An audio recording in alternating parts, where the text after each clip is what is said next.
Hey, in today's English lesson, you are going to learn 3 new vocabulary words. You're going to learn hail, haughty, and heinous. Are you ready? Well then, let's jump right in. Our very first term, once again, is the term hail. Hail. Last time after me, hail.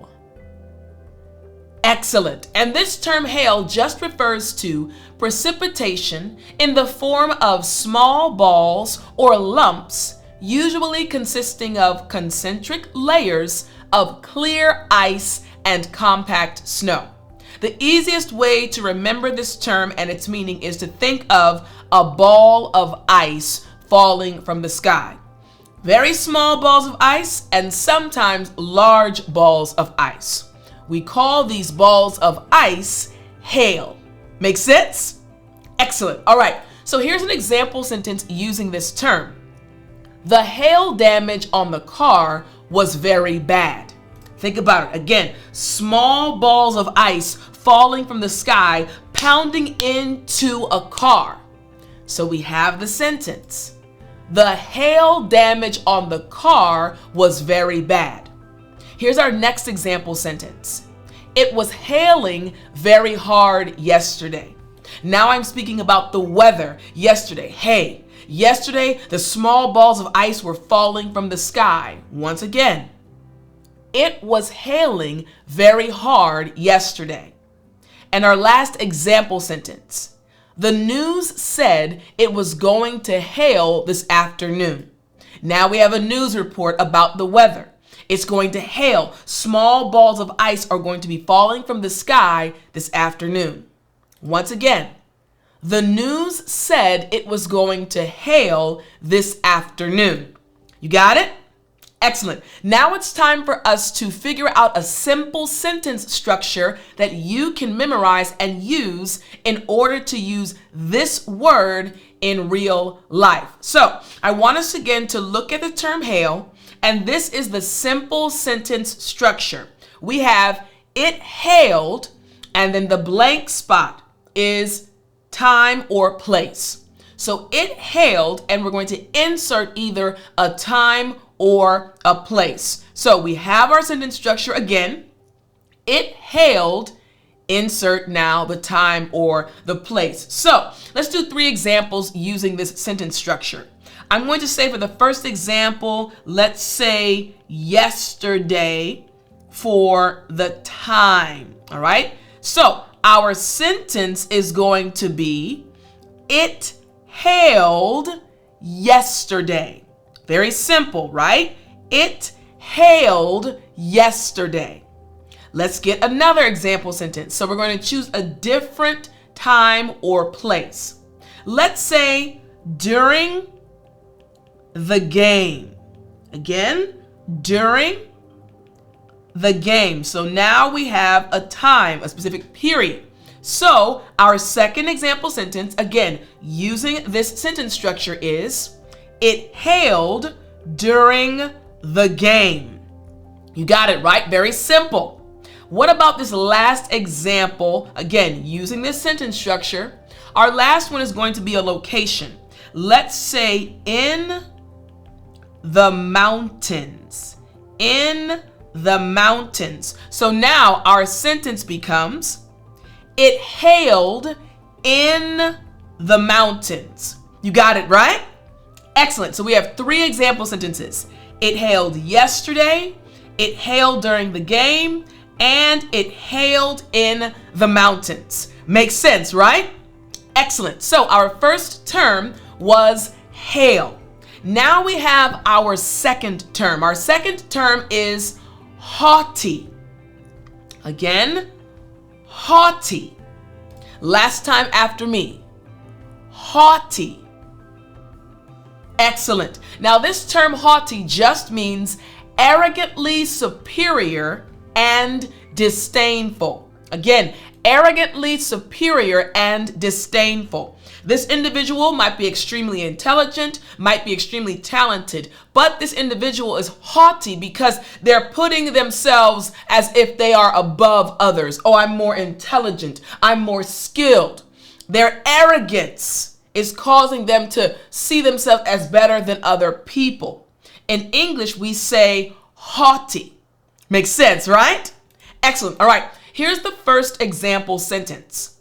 George's haughty attitude does not sit well with many of the people he is representing. George's arrogance, thinking he's superior to others. People don't like that. It doesn't sit well with people.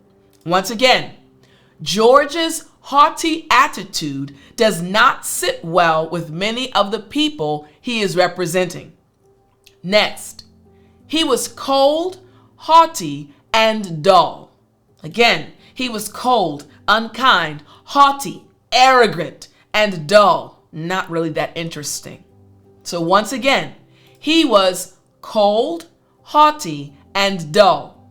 And finally, she was haughty and cruel. Again, describing this individual. She was arrogant, thinking she was superior to everyone else, and she wasn't kind. Once again, she was haughty and cruel. You got it? Excellent. All right, now we're going to see how you can create sentences using a simple sentence structure for this term. Now, here is the simple sentence structure. It starts off with a blank part, inserting a person. So we have A was haughty because letter B. Again, we have A was haughty because B, and B is the reason. So we have A being the person, was haughty because B being the reason. Makes sense, right? Excellent. All right, so let's start by getting some examples to insert into the letter A portion and the letter B portion. So let's start with our first example being she. All right, so let's say she.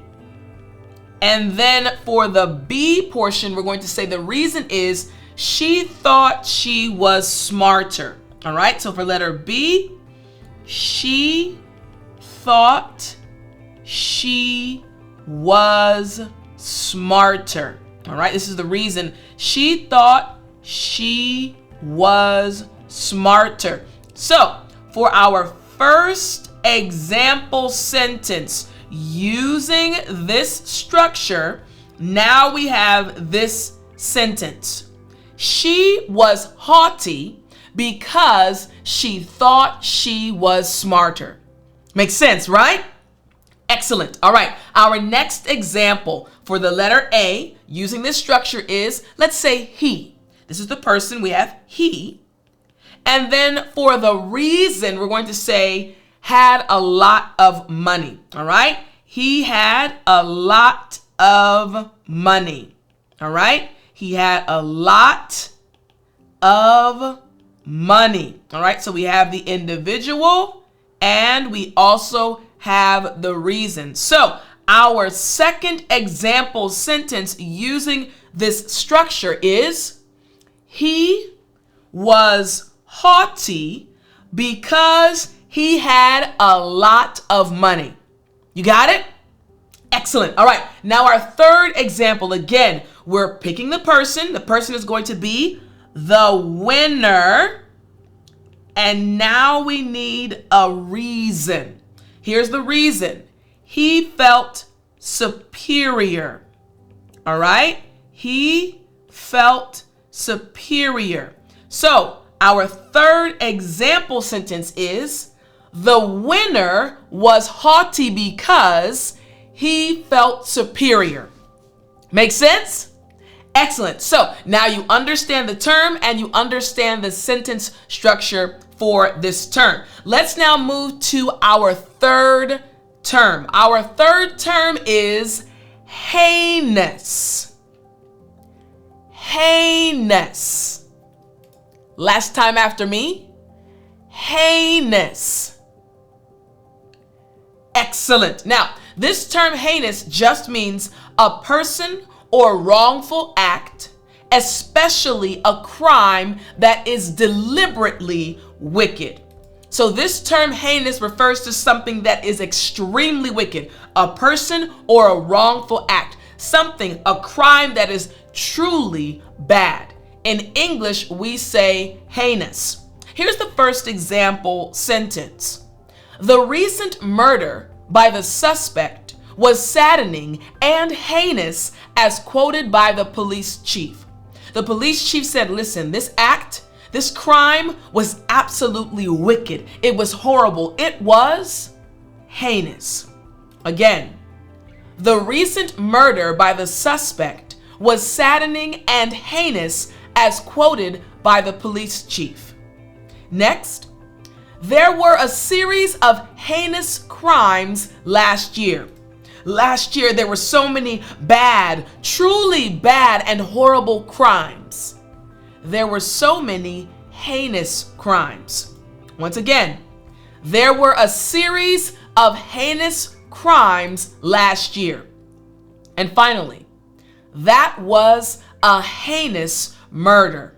It was a crime that was extremely wicked. It was a heinous murder. Again, that was a heinous murder. All right, so it makes sense. Now let's figure out a simple sentence structure using this term heinous. Here's the sentence structure. It was a heinous, and then we have letter A. So it was a heinous becomes the fixed phrase. We're keeping that. And then we have letter A representing the act, the crime, or the offense. Again, the sentence structure is simple.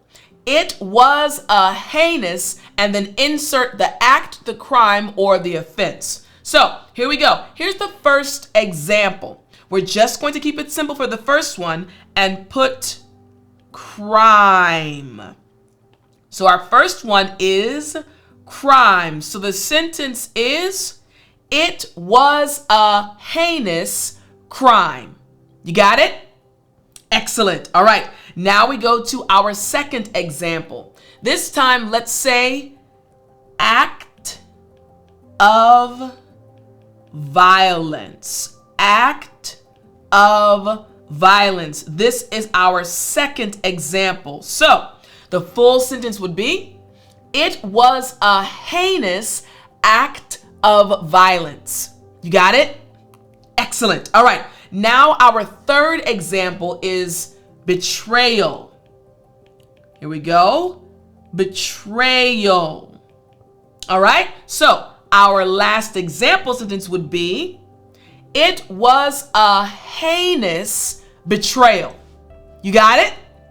Excellent. So we've had these three terms for you today. We started off with hail, then we moved to haughty, and finally we had heinous. I hope you enjoyed this lesson, and I want to remind you that each week we'll come together to help you learn 3 new vocabulary words. But if you want to continue studying with me, you can get my free email newsletter, and every day from Sunday to Friday, I'll send you 5 new vocabulary words. All you have to do is go to www.dailyenglishvocabulary.com, and I'll talk to you in the next lesson.